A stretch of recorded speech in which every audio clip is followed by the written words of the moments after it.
Bonjour les enfants, j'espère que vous allez bien. Je suis très heureux de vous retrouver pour ce nouvel épisode qui concerne les 39 Melachot de Shabbat. Aujourd'hui, commençons par la melacha de dash, battre le blé. Il s'agit de séparer un produit naturel de son contenant naturel, le grain de la paille en l'occurrence. Mais vous savez, cela ressemble à traire une vache le jour de Shabbat, c'est interdit, comme presser des raisins pour en extraire leur jus, ou bien presser des olives pour produire de l'huile, ou bien enlever des petits pois de leur cosse non comestible, ou bien même essorer une nappe en coton sur laquelle du jus serait tombé par exemple. C'est interdit d'après la Torah. Mais il y a parfois des interdits rabbiniques. Par exemple, presser des agrumes pour en extraire du jus. Presser une orange pour se faire un petit jus d'orange. C'est interdit Shabbat. Par contre, il y a une permission. Vous savez, presser un fruit au-dessus d'un aliment solide dans lequel le jus sera immédiatement absorbé. Eh bien, cela sera permis Shabbat. Vous êtes en train de préparer une bonne petite salade. Et puis, vous voulez agrémenter cette salade d'un jus de citron. Il est permis de presser le citron sur la salade. Mais également le poisson, un bon poisson, l'Irvot Shabbat Kodesh. Il est permis de presser le citron sur ce poisson-là, parce que c'est un aliment solide et le jus sera immédiatement absorbé. Une autre melacha, zoré, vanner en français.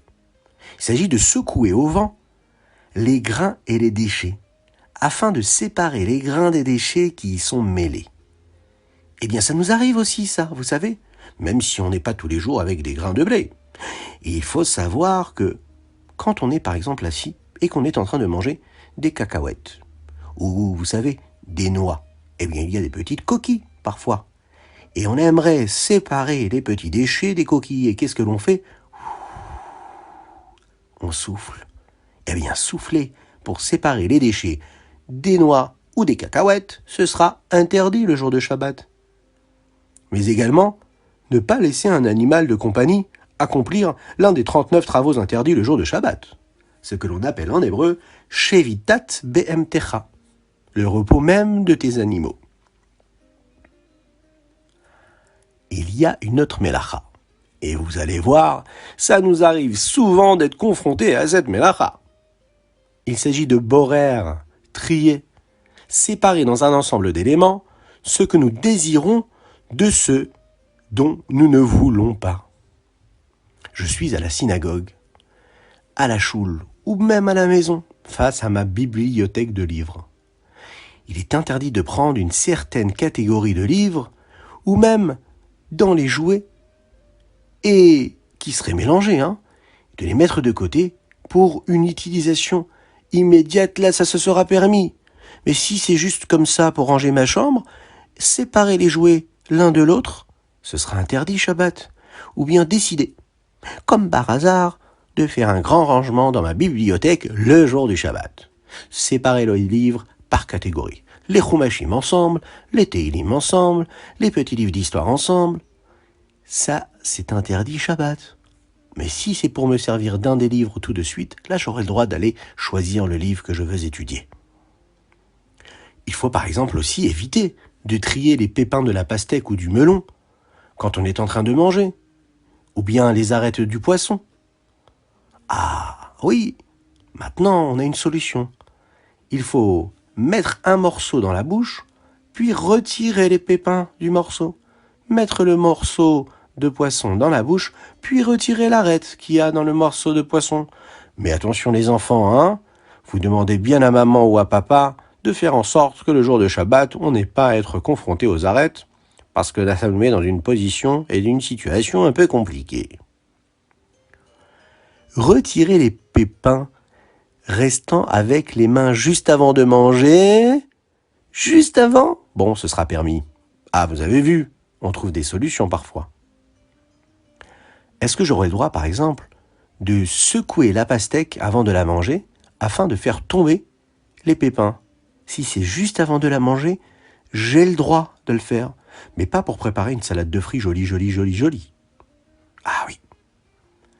Et regardez bien ça. Le tri n'est permis qu'à 3 conditions. Je vous le répète. 1. Si on prend l'objet que nous voulons prendre parmi les autres, on a le droit.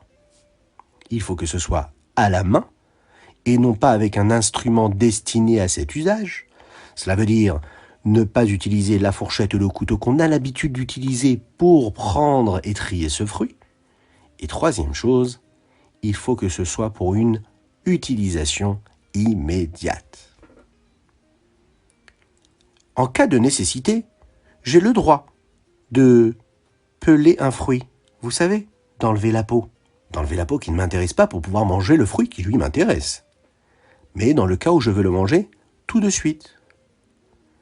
Par exemple, si je suis en train de manger et je vois que dans le plat qui est à côté, où il se trouve qu'il y ait plusieurs fruits, il y a des fruits qui sont véreux, qui ne sont pas bons. Est-ce que j'ai le droit de retirer les fruits qui ne sont pas bons pour laisser les fruits qui sont bons de côté? Eh ben non, ce sera interdit. Comme par exemple d'utiliser une passoire pour séparer les aliments solides des aliments liquides. C'est interdit, Shabbat. Ah, vous connaissez ça? On est en été, dans le jardin, on mange. Ou ça peut arriver aussi à la maison. Et puis, d'un coup, il y a un insecte qui tombe dans une boisson. Est-ce que j'aurai le droit de la retirer? Ah ben ça va être compliqué. Alors la Torah nous dit qu'à moins de l'enlever avec un peu de liquide, je n'aurai pas le droit de retirer l'insecte. Attention, jamais, jamais, jamais. Ah, c'est compliqué, hein? C'est compliqué, mais nous sommes là pourquoi? Pour découvrir ensemble ces interdits qui sont parfois permis le jour du Shabbat.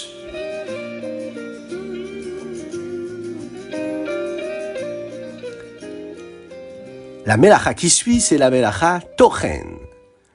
Moudre. Réduire une substance en petits morceaux. Ah, on va commencer par quelque chose de permis. On a le droit de piler ou d'écraser de la matzah avec les mains parce qu'elle est faite avec de la farine qui, elle, est déjà moulue.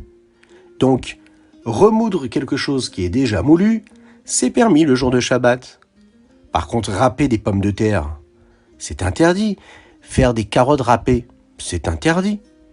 Ah oui, autrefois, on préparait les médicaments en pilant certains ingrédients. C'est pourquoi, même de nos jours, on ne peut en prendre que dans des circonstances très particulières. C'est les Chachamim qui nous disent ça. Ce qui est permis, c'est d'écraser une banane pour un enfant avec le dos d'un ustensile. Attention, selon certaines opinions, tochen ne s'applique pas à une banane. Il y a différents avis. Gratter de la boue séchée, les Chachamim nous l'interdisent. Eh oui, faire de la sciure, prendre une scie pour couper un morceau de bois en deux, c'est interdit. Vous savez, il y a également la mlacha de meraked, tamiser, séparer les éléments d'un mélange à l'aide d'un crible.